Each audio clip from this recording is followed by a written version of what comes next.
So today I'm just going to quickly explain to you the basics of trigonometry. So this is what you need to know in trigonometry. You need to know the three trigonometric ratios: the sine, cos, and tan. Okay, but for you to know that, you must know first of all that these trig ratios only work with right angle triangles. Okay, so here's a right angle triangle. So we have got this angle here, angle BAC, which is equal to alpha, which is this angle over here. So you look at alpha. So we all know the hypotenuse, right? It's the side that is opposite the right angle, always in a triangle. So when you've got alpha, this angle, and there's this side here that is on the other side from alpha, this becomes the opposite of alpha. And this side that is close to alpha, this is called the adjacent. Okay, so when you're working with another angle, let's say we are working with beta now. Okay, so with beta, the hypotenuse still remains the same, but because your angle beta is here,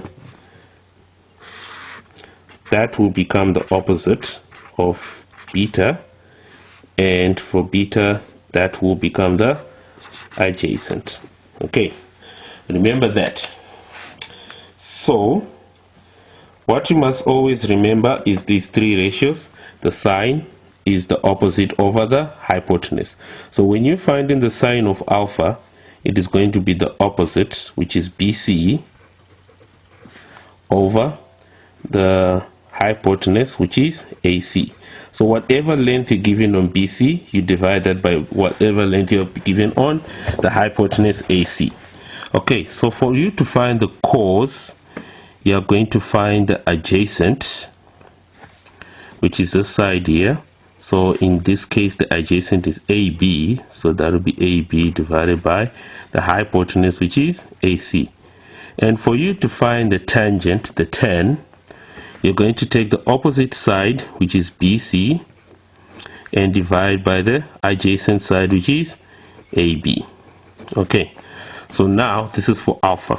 All right, say for example we want to know how we deal with beta, which is this angle here. So what it means is the sine of beta will be equal to, what is the opposite from beta? It's AB. Okay, so that will be AB over, what is the hypotenuse? Well, the hypotenuse is AC. Right, if you want to find the cos of beta, you're going to be taking the adjacent, which is BC, over the hypotenuse, which is AC. If you want to find the tan of beta, the opposite of beta is this one, AB. So the tan of beta will be equal to AB over the adjacent, which is BC.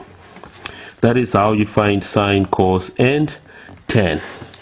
Now we've got an example here, example 1. In this example, in triangle DEF, DE, which is this, is equal to 5. EF, which is this, is equal to 12. This is a right angle, it's 90 degrees. That angle is beta, that angle is theta. We don't know what the size of those angles are yet. Yeah, there is a way to find out, which we are going to be dealing with in later lessons. Okay, so let's quickly answer that question. So in triangle DEF, okay, so this is 5, that's 12, but we don't know that, and that is DF. So yeah, we just use the theorem of Pythagoras. So remember the theorem of Pythagoras, DE squared plus EF squared, remember that's the two sides, is equal to DF squared. Right, now you're in grade 10, so you should be able to just know that for you to find DF, remember you take the square root here and you take the square root there. For you to find DF, you're just going to take the square root of DE squared plus EF squared. Okay, Now in this case, DE we know that is 5, so you just take the square root of 5 squared plus take the square root of 12 squared. Okay, and then you just take out your calculator. Okay, so you just say the square root of 5 squared plus 12 squared. Okay, so that's 13. So you write your answer. DF is equal to 13. So come back to our triangle. Now we know this is 13 centimeters.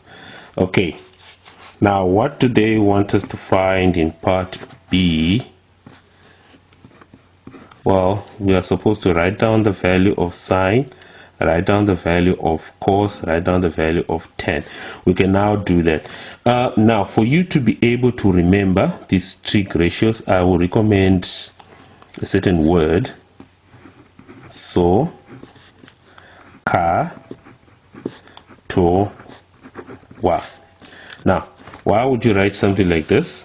Well, SOHCAHTOA, S means is the sine, and for you to find the sine, you're going to say opposite over hypotenuse. Okay, for you to find the cos, you're going to say cos is adjacent over the hypotenuse, and for you to find the tan, you're going to say opposite over adjacent. Remember this word. So SOHCAHTOA.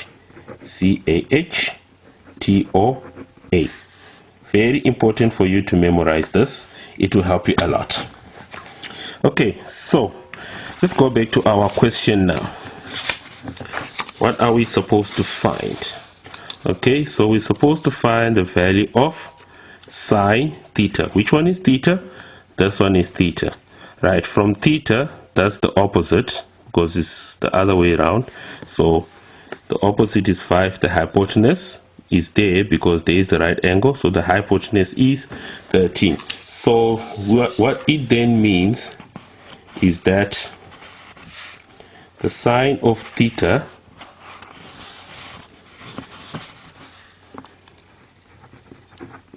is equal to, okay, let me go to that, is equal to the opposite, which is 5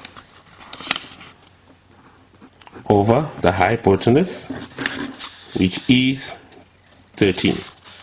Okay, for now you leave it as a fraction. All right, for now you leave it as a fraction. Don't try to make it a decimal yet. Okay, for cos theta, we're going to go back to our triangle. Look, which one is the hypotenuse? Well, the hypotenuse is 12. Sorry, the adjacent is 12 and the hypotenuse is 13. So cos theta is equal to 12 over 13. Leave it as a fraction. The tan is the opposite, so the opposite of theta is 5 and the adjacent is 12. So for tan theta, you're just going to say 5 over 12. Leave it as a fraction. Okay, now part C, we have to find the same ratios for beta this time, because beta is the other way around. Okay, so what it means is that for beta, the opposite now is 12, the adjacent now is 5, the hypotenuse, well, it remains the same, is 13. Okay, now just as an exercise, I would like you to try and write down the values of sine, cos and tan and send me whatever answers you've got. Okay, so I will leave that as an exercise for you. Right, let's quickly get on to example number 2.